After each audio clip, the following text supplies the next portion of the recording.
disciplina jurídica a una simple rama de la sociología positivismo.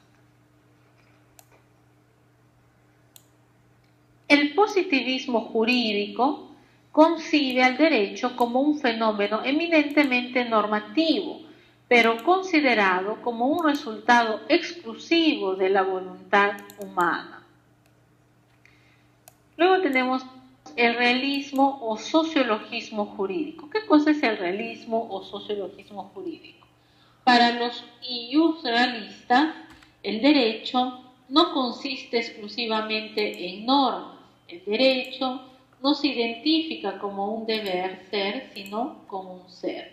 Esto puede identificarse con la norma, pero también con el hecho. Las corrientes del realismo, el realismo jurídico, el realismo escandinavo. ¿Qué cosa nos dice el realismo jurídico norteamericano? El realismo jurídico norteamericano, la metodología empírica de John Locke y de David Hume, así como la filosofía pragmática de William James, son el fundamento del pensamiento norteamericano y ambas se traducen en una actitud realista hacia el derecho. El justrealismo no solo se suma a la protesta en contra de la concepción teológica y metafísica del justnaturalismo, sino también a la reacción dirigida contra la concepción positiva o analítica normativa del justformalismo. De hecho, cabe resaltar la trascendencia de Oliver Wendell para el realismo norteamericano. La vida del derecho no ha sido la lógica, esta ha sido la experiencia.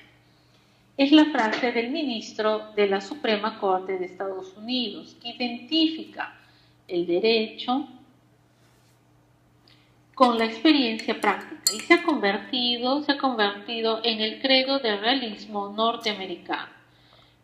Pero fueron Benjamín Cardoso, otro ministro de la Suprema Corte, y Roscoe Pound, decano de la Facultad de Derecho de la Universidad de Harvard, quienes consolidaron la concepción del derecho como algo estrechamente, quienes vincularon la concepción del derecho como algo estrechamente vinculado a la realidad de la vida humana. Cardoso resaltó la necesidad de que los jueces están alertas a las realidades sociales, al fundamentar que es indispensable un análisis comprensivo del proceso judicial, que requiere un conocimiento íntimo de los factores que forman o influencian el derecho. Porque el proceso judicial incluye tanto la creación como el descubrimiento de las reglas mismas. Cardoso, al igual que Holmes, enfatizó los límites de la utilización de la lógica deductiva, que es una solución de los problemas legales, pero a diferencia de este, estaba imbuido de un idealismo ético, idealismo ético, que le permite relajar la regla cuando está, al ser demasiado fiel al precedente, podía ser inconsistente con la justicia. Aunque Holmes admitió que los principios morales son trascendentes para formular el derecho. La sociedad de hecho, su agnosticismo ético y su pragmatismo lo llevaron a concluir que el derecho se debe definir desde el punto de vista de un hombre malo que se preocupa solamente de las consecuencias materiales que tal conocimiento le permitirá predecir. Las profecías de lo que los tribunales harán realidad y nada más pretencioso es lo que se entiende por derecho. Pound trató de emancipar el derecho del dogmatismo, tanto de la exégesis lógico-deductiva como del historicismo. Consideraba que, aunque es cierto que el derecho tiene una estructura lógica, es un instrumento para la vida social encaminado a realizar fines humanos dentro de las rutas de un instrumento para la vida. y cambiantes de la historia. Por esta razón, el juez debe ser libre. ¿Libre para qué? Para buscar la solución más justa, en lugar de estar atado a la voluntad del legislador y a las glorias del pasado, que obstaculiza, en lugar de estar al lado de la voluntad del legislador, que obstaculizan este cambio social y la regulación de nuevas realidades sociales, ¿no? Asimismo, Pound reconoció que la actividad judicial comprende siempre una valoración de los diversos intereses que demanda la protección jurídica, ya sean estos individuales, colectivos o sociales.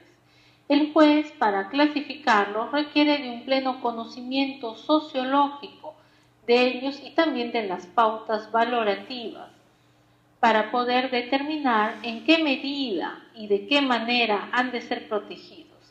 De este modo, la tarea del derecho consiste en reconocer, delimitar y proteger eficazmente los diferentes intereses que se presentan realmente en la sociedad.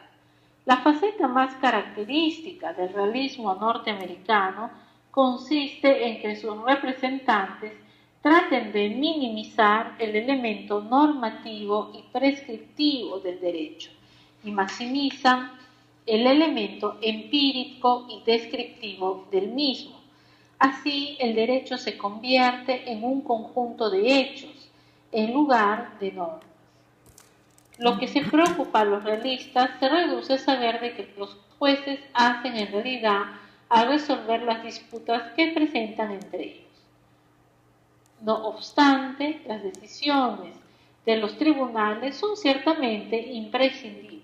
También las reglas y las diferentes precedencias sobre los cuales se fundan son la expresión de los valores morales y de las políticas públicas existentes en una determinada sociedad.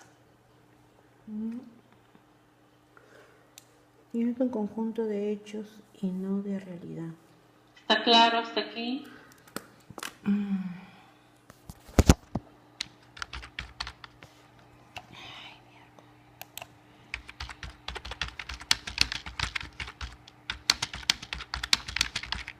Luego voy a hablar, ¿no? Conjunto de hechos y no de realidad. El teológico es más de hechos y de poca realidad. El realismo jurídico norteamericano es una corriente caracterizada para minimizar el elemento normativo y prescriptivo del derecho. ¿Y qué cosa se maximiza en el realismo jurídico norteamericano? Se maximiza la práctica. ¿Está claro? En cambio, en el realismo escandinavo presta menos atención a las decisiones judiciales. El realismo jurídico norteamericano es más empírico. Cuando se habla de empirismo, quiere decir es más práctico.